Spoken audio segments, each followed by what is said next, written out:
Hello, bonjour la famille, j'espère que vous allez bien. Moi pour ma part ça va par la grâce de Dieu. J'ai tenu à vous faire un coucou ce soir. Ici à Accra il est 22h quelque chose je crois. J'ai tenu à vous faire cette petite vidéo, elle sera pas longue. C'est juste pour encourager tout un chacun, histoire de partager aussi quelque chose sur la parole de Dieu, sur les Écritures, afin de booster la foi de tout un chacun. Amen. J'aimerais prendre Romains chapitre 12 au verset 2. Il fait un peu froid où je suis.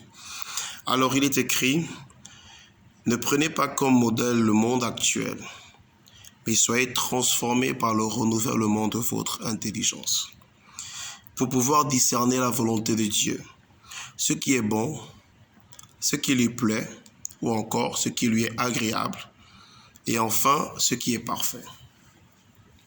Ici, on se rend bien compte que la Bible nous encourage à ne pas prendre comme modèle le monde actuel.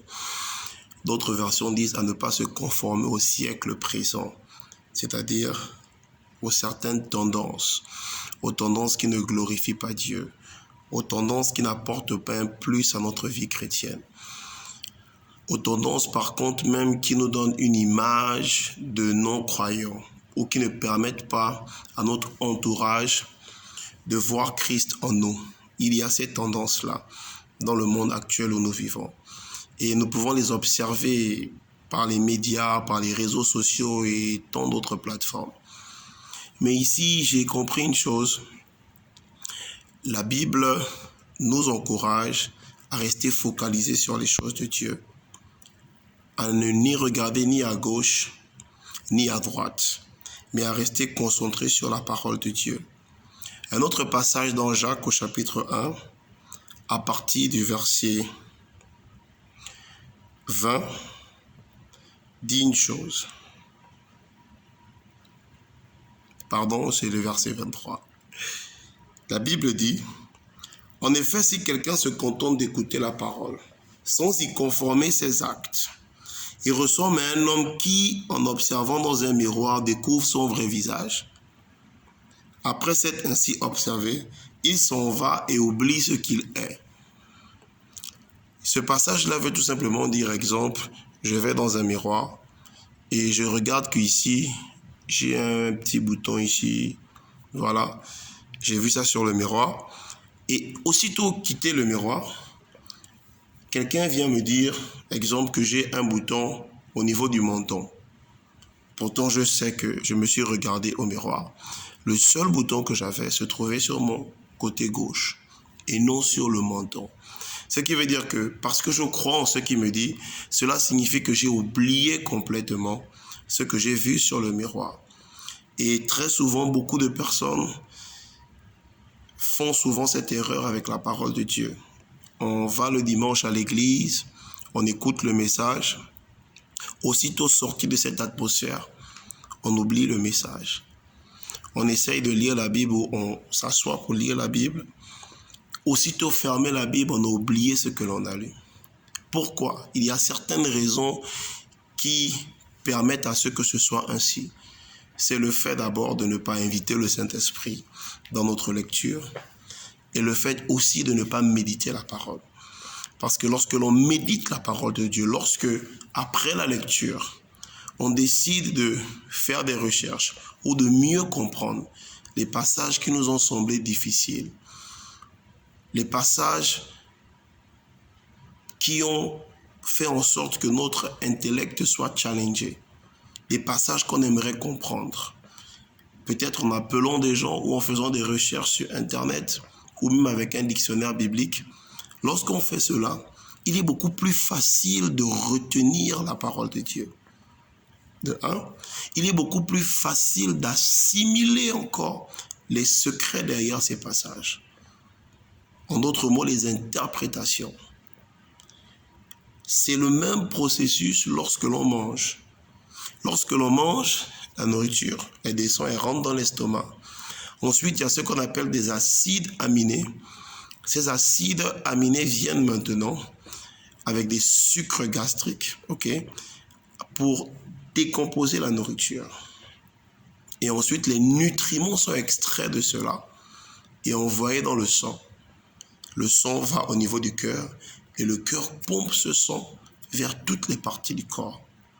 De la même façon que les nutriments sont assimilés, la parole de Dieu a besoin d'être aussi assimilée par notre esprit, afin que notre esprit le partage à notre âme et enfin jusqu'à notre corps, afin que nous ne puissions pas marcher selon les désirs de la chair, mais seulement selon les désirs de l'esprit.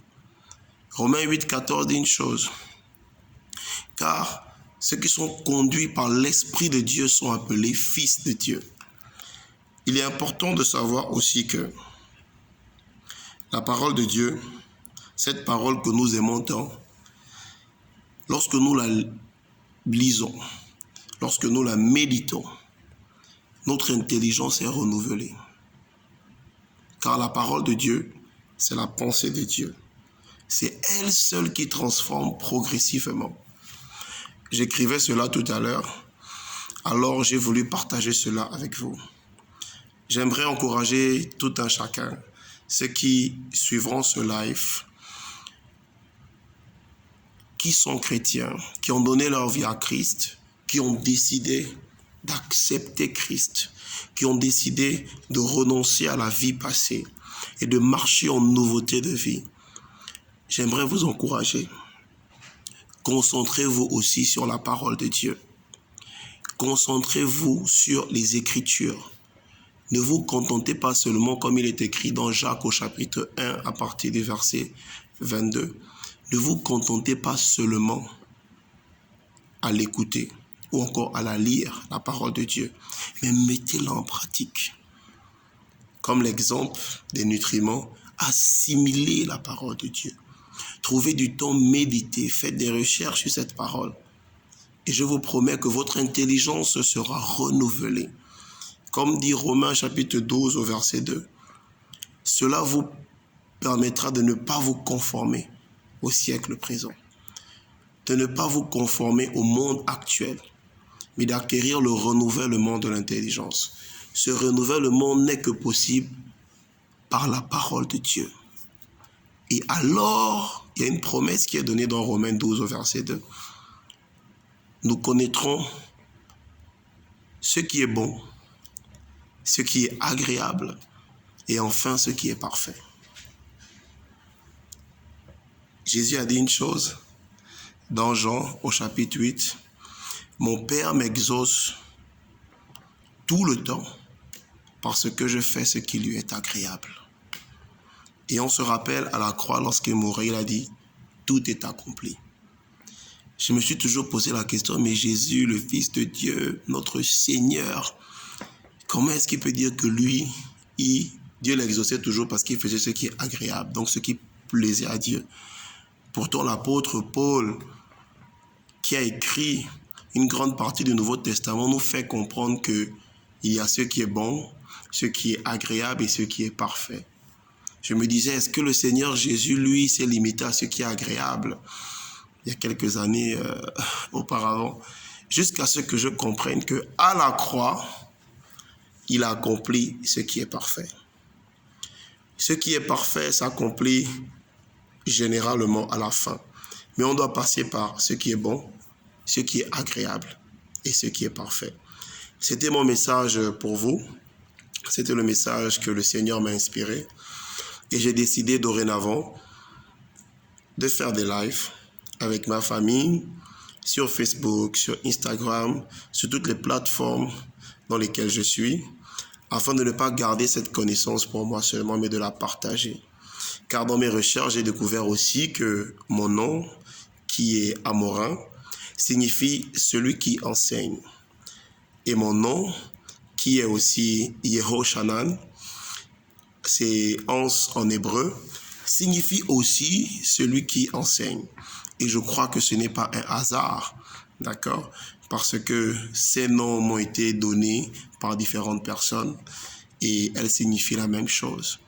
Donc je crois que cette compréhension que Dieu me donne des Écritures, je me dois de la partager de manière à ce que ce ne soit pas trop long mais de façon à ce que ce message puisse édifier quelqu'un, que ce message puisse transformer la vie de quelqu'un.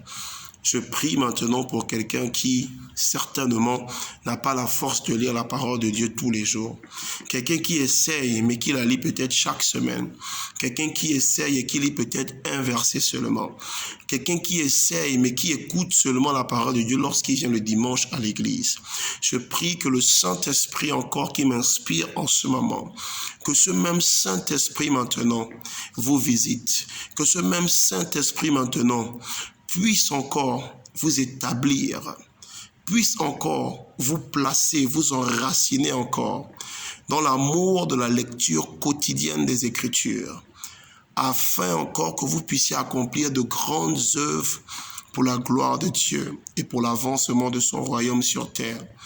Je crois en cette prière et j'appelle cela fait au nom précieux et puissant de Jésus-Christ. Amen. L'une des personnes les plus sages qui existait dans ce monde, le roi Salomon, a écrit des sentences, a écrit des proverbes ainsi que des hymnes. Parmi les proverbes que nous retrouvons dans la Bible, bien qu'ayant subi une certaine division, mais le Saint-Esprit dans sa sagesse a voulu que cette division se fasse en 31 chapitres. Étonnamment, dans certains mois de l'année, nous avons 31 jours, d'autres 30 et un seul mois 28 ou 29. Alors j'aimerais vous encourager, le livre de Proverbes, lisez ce livre chaque jour, car chaque jour représente un chapitre de ce livre. Et je peux vous promettre qu'une sagesse différente émanera de vous lorsque vous allez discuter, lorsque vous vous présenterez devant des personnes. Votre façon de comprendre, votre façon d'interagir changera complètement. C'était votre frère, soyez bénis. Et que Dieu vous fasse du bien, qu'il veille sur vos familles, qu'il fasse luire sa face sur vous, qu'il y ait un changement dans votre vie et que la grâce de l'Éternel Dieu Tout-Puissant abonde dans vos vies. Au nom précieux et puissant de Jésus-Christ. Shalom.